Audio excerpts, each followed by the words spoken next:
I am writing this less than an hour after it ended, because I am afraid that if I wait, my memory will soften the edges.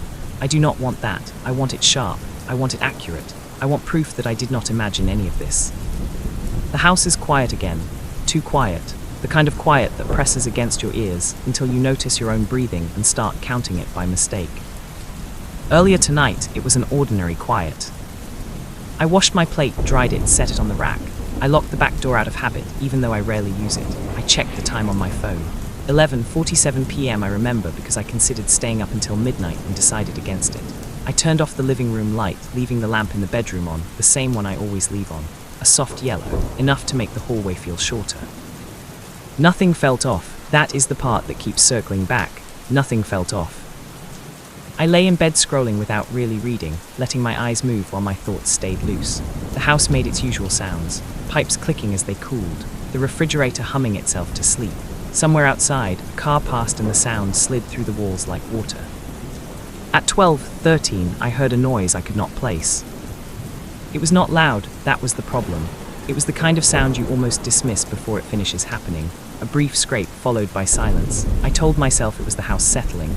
Old houses shift at night. I have lived here long enough to know that. Still, I held my breath without meaning to. I listened for a follow-up sound, because noises like that usually come in pairs. They announce themselves, then explain themselves. This one did not. After a few seconds, my chest started to ache, and I realized I had not exhaled. I laughed quietly at myself and put the phone down. I turned onto my side, facing the wall. The lamp stayed on. That was when I heard it again. This time it was closer, softer, as if someone had learned from the first mistake. I told myself it was the refrigerator door adjusting, or a neighbor slamming a car door that echoed wrong.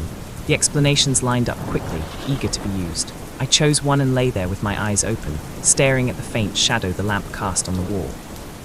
Minutes passed, or seconds. Time did something strange then. It stretched without moving.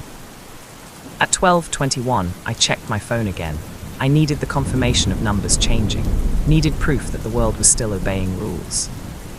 I heard a footstep. Not a creak, not a pop. A footstep has weight to it, even when it is careful. It came from the hallway. I sat up slowly, because something in me understood that speed was dangerous now. The hallway light was off. It always is at night.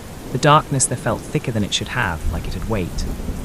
I whispered my own name, testing the air. It sounded wrong, smaller. Nothing answered. I stood, placing my feet on the floor one at a time, feeling for the cold wood. I remember thinking, absurdly, that if someone was inside the house, they would hear my heart before they heard my steps. It was loud enough to feel in my throat. I told myself to check the doors. That was logical.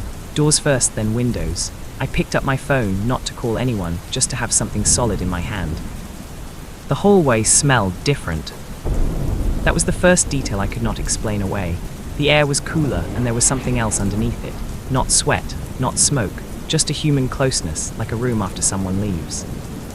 Halfway down the hall, I stopped. The bathroom door was open. I always close it, always. The latch sticks unless you push it all the way, and I remember pushing it earlier because it annoyed me. I stood there, staring at the door, feeling my thoughts thin out. I tried to reconstruct the evening, tried to remember if I had gone in there again. The memory would not form. I listened. Somewhere in the house, something shifted its weight. I took another step, then froze as the sound stopped. That was when I understood, not fully, but enough. Whatever was making the noise was listening too. The idea settled into me slowly, like cold spreading through water. I backed up without lifting my feet, sliding them across the floor. My heel brushed the wall and I felt the texture of the paint under my fingers, rougher than I expected. I had lived here for years and never noticed that. From the living room came a faint click. It might have been the couch springs adjusting. It might have been nothing. But it came at the exact moment I moved. I stood there, hand pressed to the wall, trying to decide whether stillness was safer than motion. My phone buzzed softly as the screen dimmed. I almost dropped it. I thought about running back to the bedroom and locking the door. Then I thought about the sound a lock makes, the finality of it. I thought about hiding in the closet, about how closets are quiet but not invisible. The house felt too open suddenly, too many corners, too many places where I could not see. Another footstep, deliberate this time. Slow, it stopped, as if waiting for me to respond. I did not. My body chose for me. I moved toward the front door, not fast, not slow, my muscles trembling with the effort of restraint.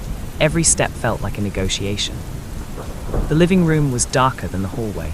The streetlight outside cast a pale stripe through the window, cutting across the floor. It illuminated something that had not been there before. The front door was unlocked. I stared at the deadbolt at the slight angle of the handle. I knew I had locked it. I always do. I have a ritual. Lock, pull, check. Behind me, the floorboard creaked. I turned. He was not fully visible, just a shape where there should not have been one. A shoulder, an outline of a head, darker than the dark around it. He stood near the kitchen entrance, partially concealed by the wall, as if he had chosen that spot carefully. He did not move when I looked at him. I do not know how long we stayed like that.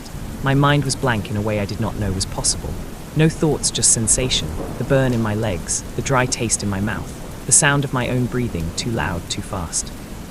Then he stepped back, just slightly, enough to disappear. The message was clear. I did not scream, I did not run. I stood there, shaking, understanding with terrible clarity that he had been letting me see him, that this was not a mistake. I backed toward the door, fingers fumbling with the lock, every nerve screaming. The metal was cold, it clicked loudly, too loudly. From the kitchen came the sound of a shoe scuffing the floor. I yanked the door open and stepped onto the porch, air crashing into my lungs like I had been underwater. I did not look back until I was across the street, phone finally pressed to my ear, my voice breaking apart as I tried to explain. The police came, they searched. They found the back door unlocked, a window latch loosened, nothing taken. No fingerprints they could use. One of them suggested maybe I forgot to lock up. I did not argue, I nodded, I watched them leave. Now I am back inside. The doors are locked, the lights are on, every room feels wrong. I keep thinking about how he waited, how he matched my movements, how he stepped back instead of forward. I keep wondering how long he had been inside before I noticed. And I cannot stop thinking about how quiet the house was before he let me hear him.